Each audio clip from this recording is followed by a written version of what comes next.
How can We you name test every something if you single name? barley corn that goes through our malting process. Susie and Jimmy yeah. and John. Yeah, we John think of them as Barleycorn. little athletes. We're just trying to get them all to finish the race at the same time. You are such good trainers. Like Olympic It's athletes. pretty much what we do. We're like a coach.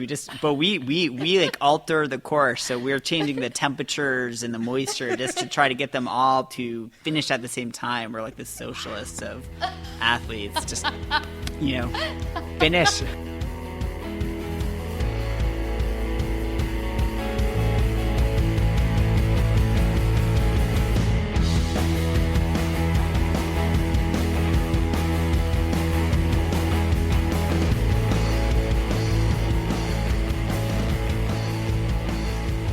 Hey everyone, Amanda here. Welcome to another episode of Great Beer Adventure.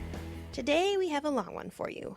We sat down with Joel Alex of Blue Ox Malthouse and found out the malting process is quite in-depth. We are in a large warehouse space for this interview.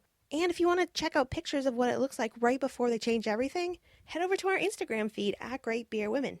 Now, if you have ever been in a large concrete space, you will know that it is a little echoey, and crickets seem to really enjoy being in there as well. Usually it's just one, and usually he won't stop chirping. If you haven't been in this sort of space before, just listen, you'll see what I mean.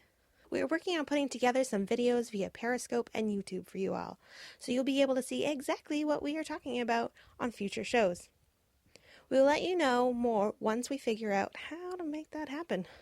For now, on to the show at Blue Ox Malthouse. Oh, and make sure you listen for Joel's lovely singing near the end of the show.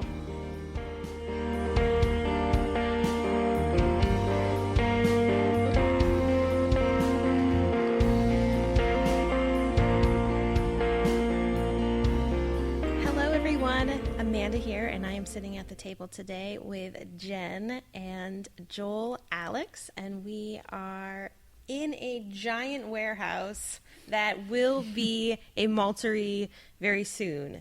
Is that correct? Yes. So next month it will. Well, it is a malt house already. We do have some production going in the corner in our unimalter, but we are building out our floor malting system, which will be operational next month, and that's the real goal with the bigness of this is it will seem really small really quickly. The unimalter, you said, did about 300.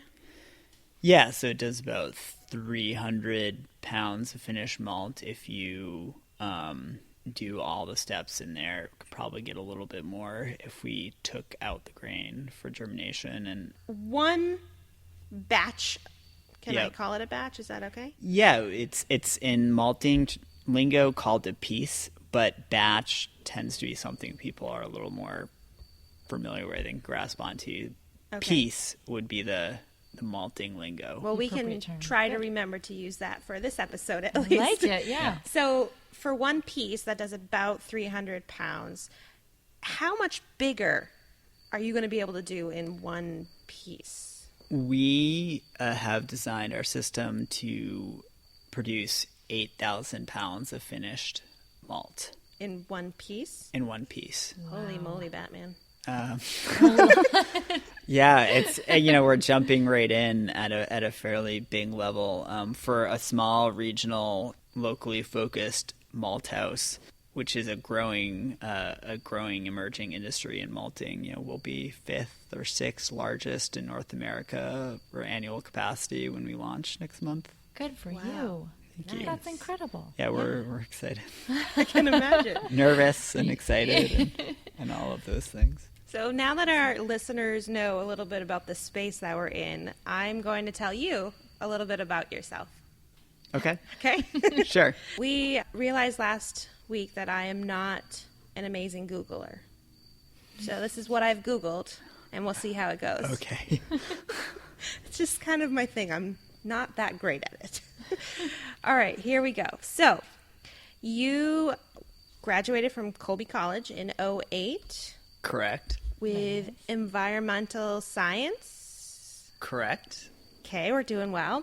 And you and your malt house, maltery, have Maltings or malthouse. maltings. Maltings would be the British term for it. Okay.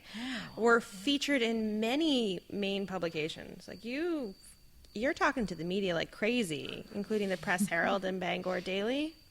Yeah, we've been really lucky to have interest, and those articles, I should say, aren't just about me. They're really about craft malting here in Maine, and an opportunity it serves for farmers and brewers, as well as malt houses. So That's great. So humble.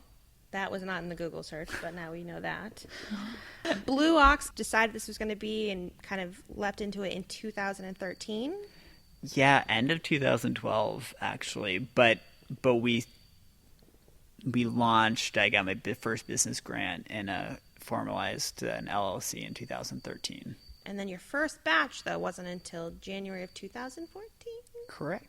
All right. That's all I She found. Can Google. This girl can Google. You Well, can no, Google. but that's the- Successful. That's That's the end of it. That's all I got. that's very good information, though. Yeah. We definitely need it. Yeah. We need to know. Yep. So I think now we're just going to jump right into our rounds. Yes, I will take round one. It is the tasting round. So what are we tasting? This is really beautiful.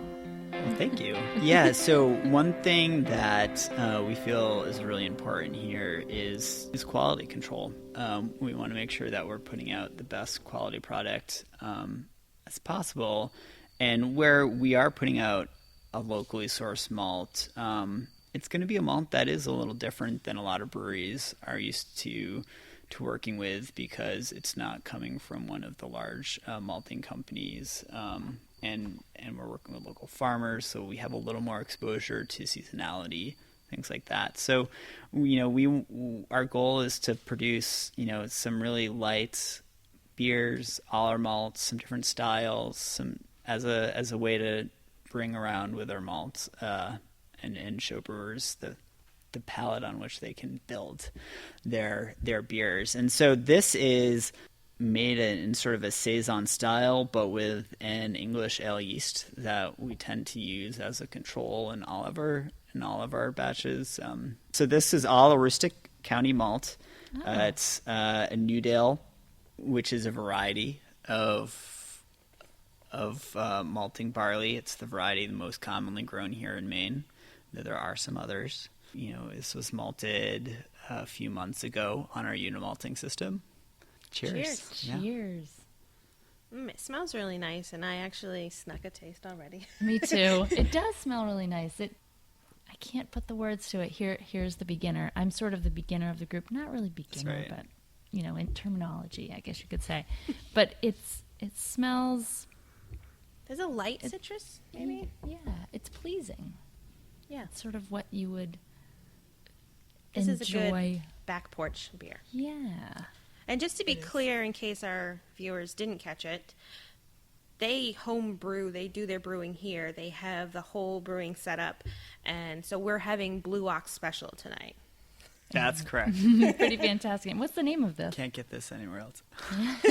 Do you name them? I feel like there's it's piece two, the English ale. We should get better about naming our beers. You should. Quality control isn't, I guess you don't have to be too creative. We're trying to be really scientific, so we'll get on that. Saison, it's the Saison ale. Well, I don't know. I'll work on it. Okay. You found a fault. We need to have better names Pièce for de our... résistance. Pièce de résistance. Oh man, malty. we will use that and we'll name it after you. Will you really? Well, we'll give you full credit. That's very exciting. Because Very exciting. Yes, the Thank you. resistance. I like it. Thank you, because it ties in the piece. Oh, I don't think we have to explain for the listeners, but it's so you were talking about the malt as though it's like perfect. a blank canvas for the brewers to build on. So how exciting. It is a saison, and they do speak French in Belgium. So Yes. you Wait. named it. It's named. This There you is- go. There you Oh go. my gosh. I don't know if you. Yeah, my eyes are lighting up like a. Yeah, child Jen has on- a bucket list. I'm pretty sure you just went, check. You did. All right, You did. excellent. Excellent. Can we also paint for a moment more of the picture, not to go into the art piece, haha. But we're in a huge can you call it a warehouse? Yeah, I mean, it currently. used to be manufacturing warehouse space, but yes, it is a big industrial building. Yeah, but there's new wood, so you can smell the new building supplies and the bags of the Grain, the the grain, barley. of Yep. the barley. They're enormous. It's just yes, we need to post some more pictures We will. because We'll- it's pretty fantastic. We will be posting pictures up on our Instagram account and on Twitter. You can find us at Great Beer Women. Did you want to taste a second one? The second one is actually the same beer as the first one, except with an saison yeast. So it could be the pièce de résistance 2. So, we could have the two.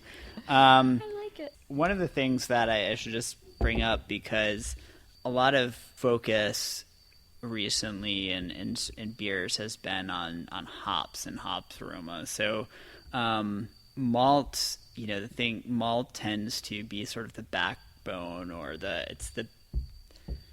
some people describe it as like the body or the bones on which the beer is built. And so just to pull out some of the things that we really are looking for when we make these is the color. We're looking for a nice light straw color in our base malts, and from there we can go up to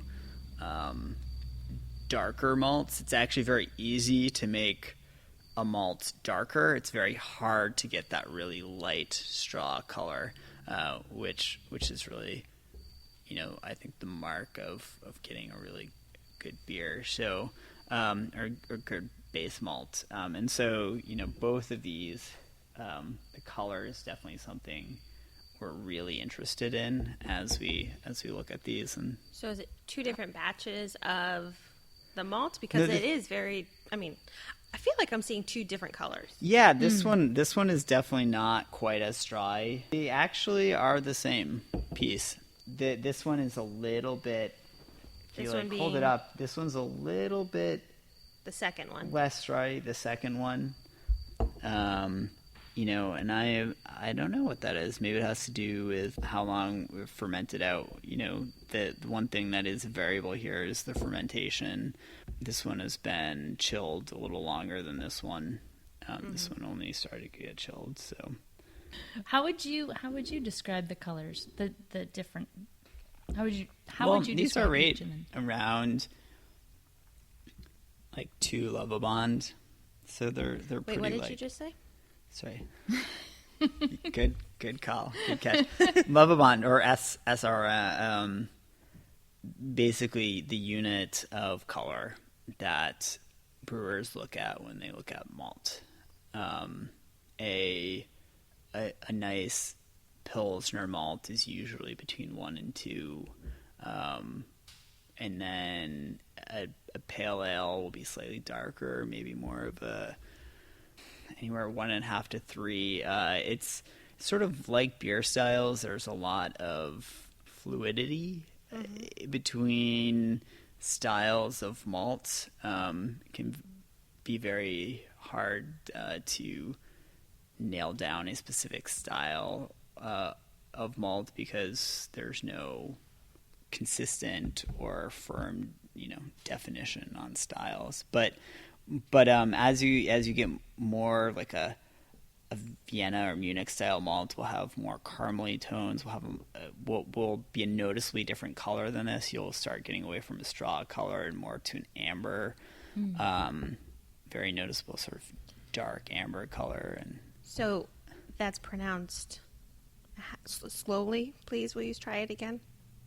which one? The Lovabond? Lovabond, like How do you spell? Lovabond? Lovabond. So is Oh, it- geez, now you're testing my spelling. You're So is testing it my like- What language? I pronunciation. guess. So It's is it like- Lovi. like love? Lovibond. Lovabond. I kind of like that word. I know. Me too. Which, I think that would have been a great name for a malt house. Maybe you could tell us how you got your name. We got the name Blue Ox Malthouse in 2012. Way back in the day. Way back in the day. I got to thinking about what I associate with Maine, things that other people do